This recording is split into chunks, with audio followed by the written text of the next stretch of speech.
to episode 11. What we're going to be talking about for this episode is really industry focused, a recap of the first week of businesses allowed to reopen. I'm Roger Curlin, this is Miguel Miranda. Hard to believe we're on episode 11, and a lot has happened in the past week. So really what we wanted to do was focus on customer traffic that we saw, customer experiences, staff actions, marketing, and wow factors that we might have seen. First of all, my comment is it was all over the board. Yeah. So I saw pretty much everything that you would ever think to expect. I saw it over the week and over the weekend. And really, was kind of two phases. So it was the weekday and then the weekend. So I really saw a different cycle of business based on those two. And also, as a notice, if you haven't heard, restaurants are going to be allowed to use adjacent spaces and parking lots. I know there's some rules and regulations with that, but for the city of St. Pete, Mayor Kreisman has allowed that expansiveness. So check the rules, check the regulations on that, but if you have a restaurant, you're able to use that. One of the things I did find, and I'll probably say it again in the presentation, is outdoor seating was where everybody wanted to be. So if places had outdoor seating, they tended to do better than places that didn't have that. I really, I want to talk kind of some big level stuff, and then I want to come to you for some of your thoughts, Miguel.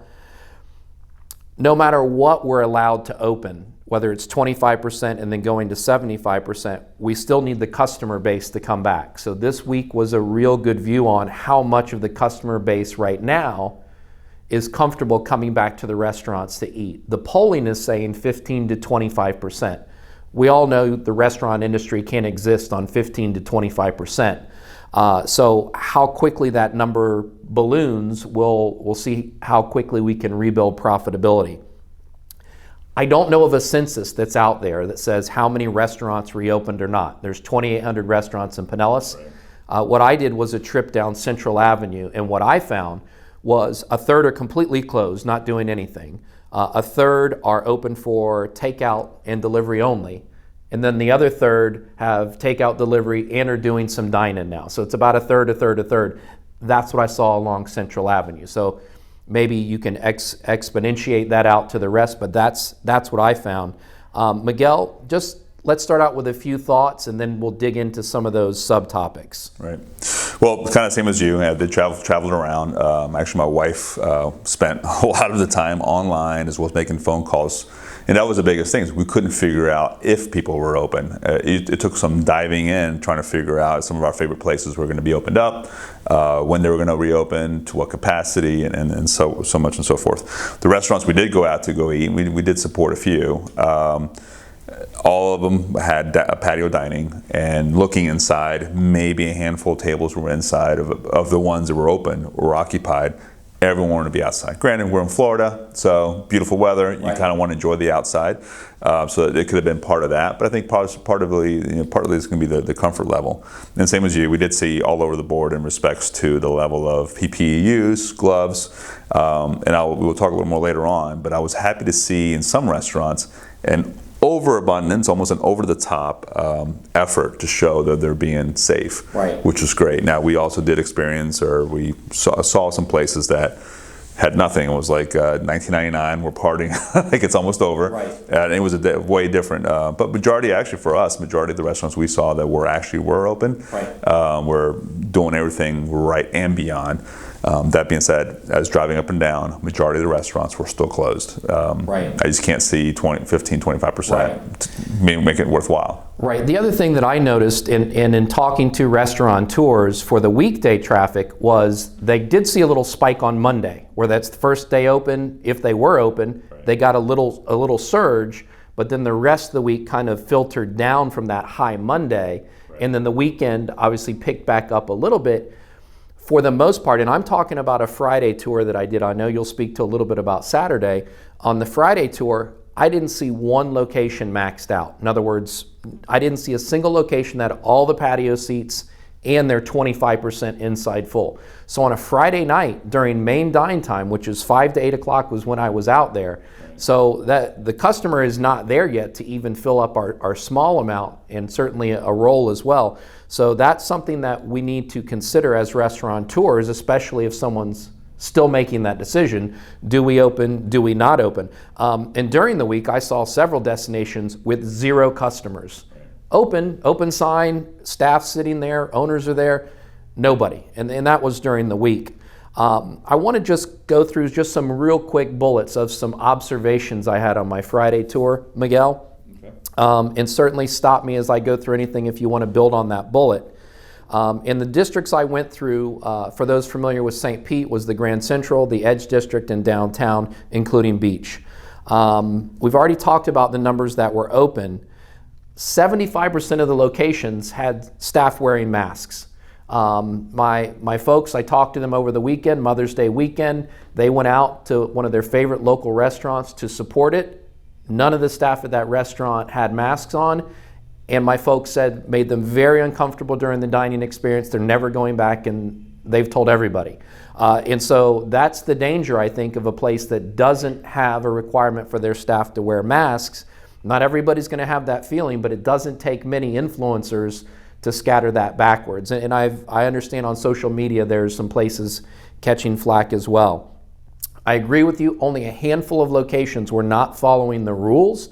Masks are not a rule. I'm talking about the rules. Right. Only a handful weren't, but that's kind of aggravating for me in the hospitality industry, for all the people that are following the rules to see those that aren't following the rules and potentially giving the industry a bad name. So, but for those that were following the rules, awesome. You know, a big thumbs up for that. I also saw something curious. So the median age of St. Pete is mid to low 40s. That's the median age.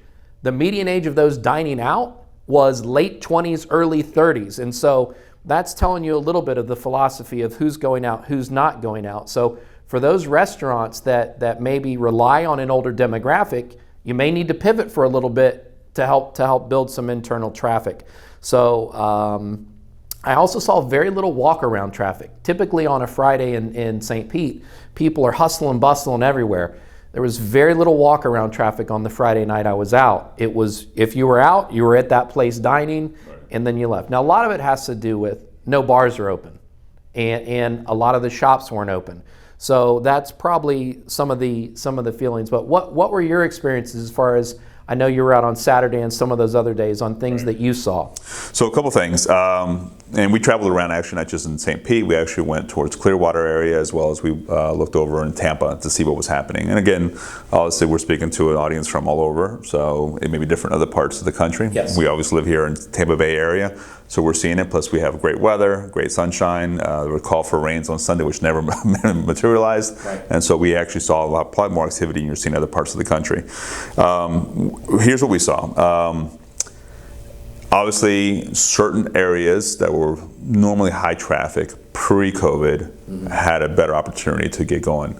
And so Beach Drive, which has a multitude of restaurants, especially with patios, was where you saw more activity versus even other parts, which are what I would call secondary spots. Further down on Central, going towards Midtown, you start realizing it was just not, there was definitely darkened out, it wasn't much happening in those places. And some were open, again, same as you're putting out there.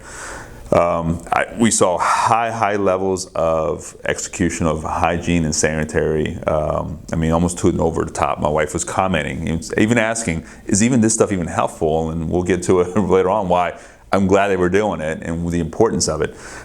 We did see on Saturday night one location downtown where it was just all out party, way packed, way beyond what it should have been.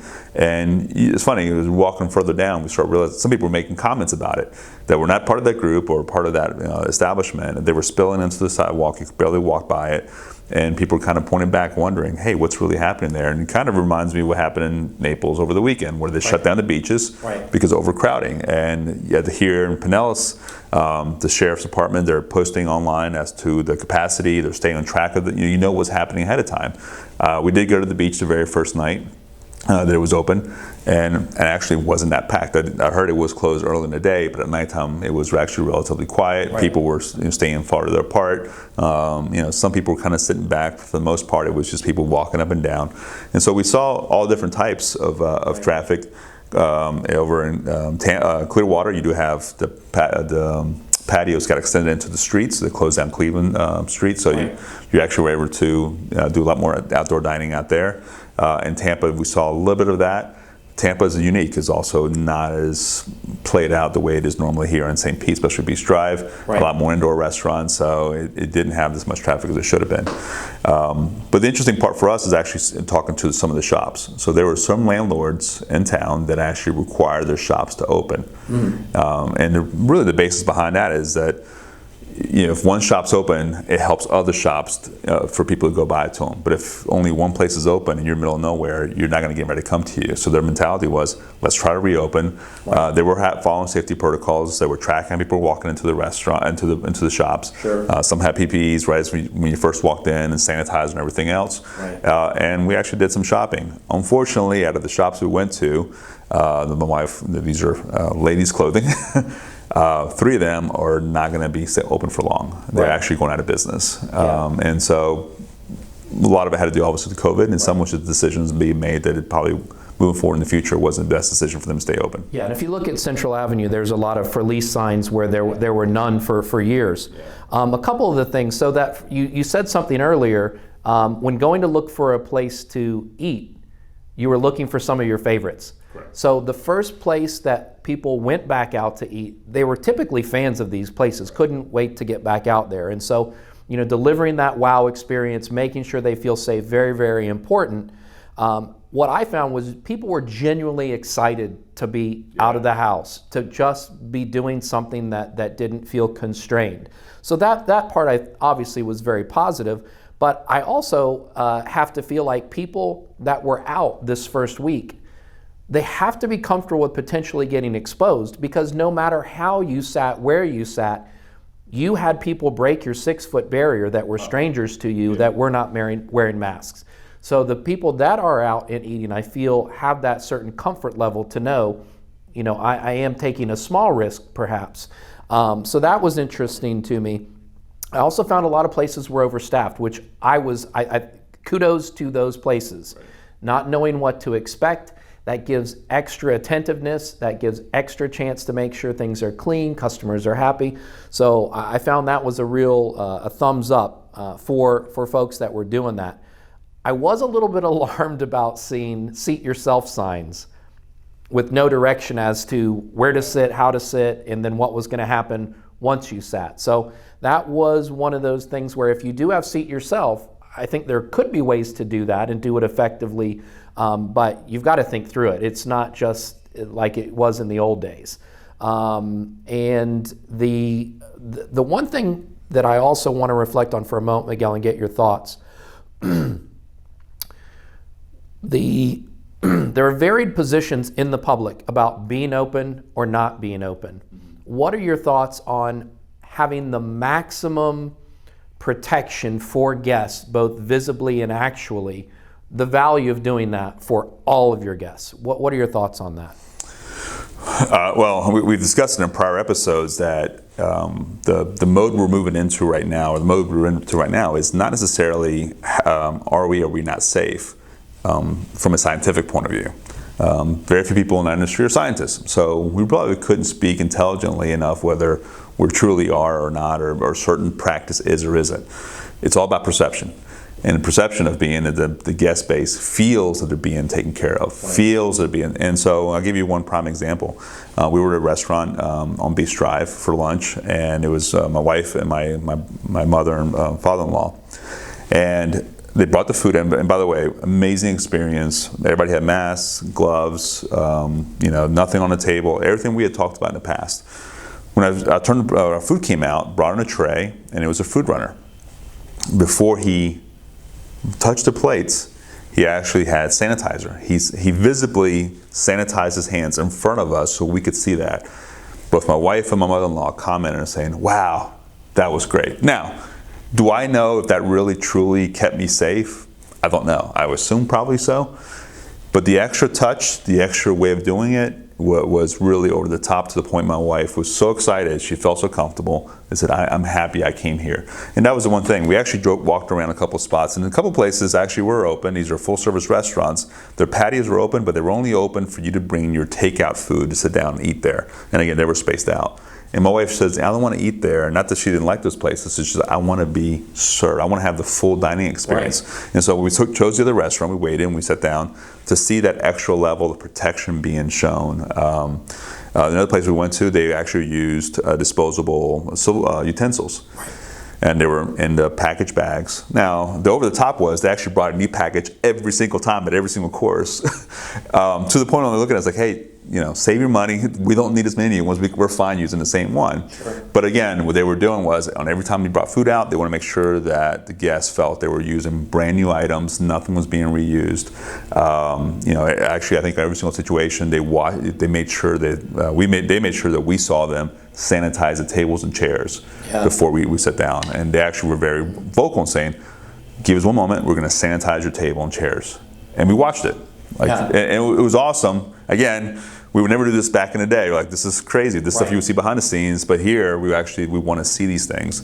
And so going over and beyond is really what you want to see more than anything else. Well, that's a perfect segue. And as we go into staff actions, I did see several places that were doing some of the things that they didn't hear the videos that we did. Just tables and chairs just packed, stacked up in corners. No direction for staff or customers once they got there. And so really it showed the stellar service you received, and then some places that was very haphazard. And those places tend to have no people in them when they're done that way. So staff action. So you talked about the safety aspects of this one particular dining experience, and I saw the same. I saw masks, sanitizers, gloves for some folks, all the way to none, right? And so it's like, where do you fit in that comfort level? Positivity. So you and I both are on the same page with this. Staff, everybody's got to have that great positive attitude. We're so happy to be serving our guests again. And it's real simple about that. It's not, gosh, I've been unemployed for 2 months, and we would go another week of this and I wasn't going to be able to make it. And, I heard, no. Simple statement. We're so happy to be serving our guests again. And I heard that time and time again. I mean, actually all the many places we went to kept saying, thank you for coming out. And actually, we were very thankful of them. Thank you for being open. Thank you for serving us. It was really a lot of positivity going both ways. And only one location where there was a comment about what the past, but it wasn't necessarily about not being able to work. Actually, this individual is training for EMT, and they were about to finish up their course. Unfortunately, everything got to be stopped. And so it was more of a conversation of, hey, we're all experiencing this whole thing together, but it wasn't a negative way. It felt positive. Everyone, it's funny, you could see the smiles through the mask. Nice. Because you could see it in their eyes. Yeah. You could see it, almost like in the wrinkles of their eyes. So they were smiling behind the mask. And then people said, well, how can you wait on people with the mask on? Yep. Well, they were able to accomplish it. And I think a lot of it is facial expressions and looking in the eye of someone, recognizing there's a genuine care both in their eyes as well as their tone of their voice. Sure. And we saw it. Definitely felt by everybody we encountered. And as you said, there's new habits that staff have to do, and it sounds like, at least at this one place, they're doing it, they're doing great. I saw other places, it's the same habits they always had. There was no difference. Briefly talk about marketing. So, I tell people I don't blame restaurants so much for not being way out in front of the marketing curve on this one, because they were literally given 5 days for the governor to get open. Right. But what I want to say to them now is, we're open, start marketing what you're doing, because you don't want a customer to have to search and see if you're open. You want them absolutely knowing it. So Miguel, maybe a couple of points that you want to talk to the first thing foremost is whether you're spending a lot of money or you're just doing grassroots, at the very least, whether you have on your website, Google page, is answer a simple question: are you or you're not open? And if you are open, to what capacity? No one's going to fault you for staying closed. No one's going to hold it against you. Where the customer experience begins to falter from a marketing point of view is when I have to dig to figure out what's going on and what you're really doing. Secondly is make sure your team knows what's happening. And so there's a few times we actually made a few phone calls, say, hey, are you open? And that was almost like we were speaking a different language. The person answering the phone wasn't quite sure in what capacity we're going to be open, what we're going to do. So first and foremost, start there, because that's what people are looking for right now. They just want to know, if they were fans of yours before, is are you or you're not open, and what can we possibly do? Next is, yes, figure out what is your game plan, because right now it's no man's land, and we've discussed in prior episodes. This is about a grand opening or a grand reopening, and so you have to let your guest base know it's what really the situation you're going to be reopening in. Is it lunch only, dinner only? Is it going to be on the weekends only? You have limited menu, not a limited menu, and so you have a lot of content to share, as well as what your other things you're actually doing in respects to hygiene, from safety point of view, letting your staff know that, hey, you're back to reopen. I actually saw a lot of marketing was done purely saying we're looking for staff. Right. We're hiring. And that in itself is a form of marketing, of saying people, hey, we're open, we're excited, and most likely, if I'm seeing a restaurant saying they're hiring, I'm thinking is they're busy. Right. Great. I want to go somewhere busy. That's the one downside of these restaurants that are open at 25% capacity with only 1 or 2 tables walking in is you walk in, what does it feel like? Dead. Feels dead. And the last thing you want coming out of this thing, if you've been in hibernation, if you've been in quarantine, is to go to a place that just feels dead. You got an episode for that, Miguel. Yes, we're gonna do that. So you want some energy. So that's the thing. So you really got to take a look at it. That as your marketing is that your excitement, you have some things going on. So there's plenty of things to talk about in your marketing effort. Right. But using your social media. Definitely, as you said before, not looking to do billboards or anything like that. Just use your social media. Make sure you're talking to individuals on a regular basis. And obviously, if you're doing any charity work or nonprofit work, if you're giving any food away or whatever else, you're sharing those things. Being silent right now is not going to do you any good. Yeah, the only 3 things I'd add to that, Miguel, real quick. Social media, that's the big one. You've already hit that. Signage. So make sure you've got those A-frames. You've got that banner out. Open for dine-in service, because places have been all over the board, and as people drive, there's some visibility. I've seen places, they just have their open sign turned on. There's no signage to say anything about, hey, we're open for dine-in, takeout, delivery. I also feel like the apex predators have gotten stories woven into their reopening. They're getting the news stories. They're getting a lot more perk out of reopening. One thing I'll say on the signage, on the physical signage, is as from what I can tell, I'm not saying this is official, both in Hillsborough County as well as Pinellas County, from what I've seen, is there's no code enforcement happening in respects to you having additional signage that you're normally not allowed to in respects to normal signage codes. Exactly. So whether it's the banners that fly up or just temporary with the posts, normally these things would not be allowed, but everyone's doing it, and I don't believe, I haven't seen the government going after and trying to enforce it. I would be shocked if they did, recognizing why we're doing it. Absolutely. That's a great point, Miguel. And as we close, the one thing I wanted to say is the wow factor again. This first week was just getting going. The wow factor, the more we can add that in, we'll talk about it in an upcoming episode. Having the owners at these places, thanking people, greeting people, being there with the employees when they normally may not be as hands-on, I thought was fantastic. I saw that you outlined wow service at a particular place you went to. Were there any other wow moments you saw while out and about? The interesting part is we did. I mean, we just, more than anything else, it wasn't necessarily an over-the-top extra special thing we got. It was really more so of sense of appreciation. And we didn't encounter a single owner or manager, for that matter, in any of the places we went to. But I could tell I always had encountered them indirectly by the way their staff interacted with us. Sure. What I could tell was that their staff was trained and basically told how to interact with their guests. And so really the wow was the fact that I could tell these managers and these owners spent the time to really walk through and saying, what is the guest experience going to look like? And to me, it's hats off for that, because some people just said, yep. Whatever. Excellent. Well, thank you guys. We previewed a lot of episodes coming up, so stay tuned to the next ones. Thank you for now.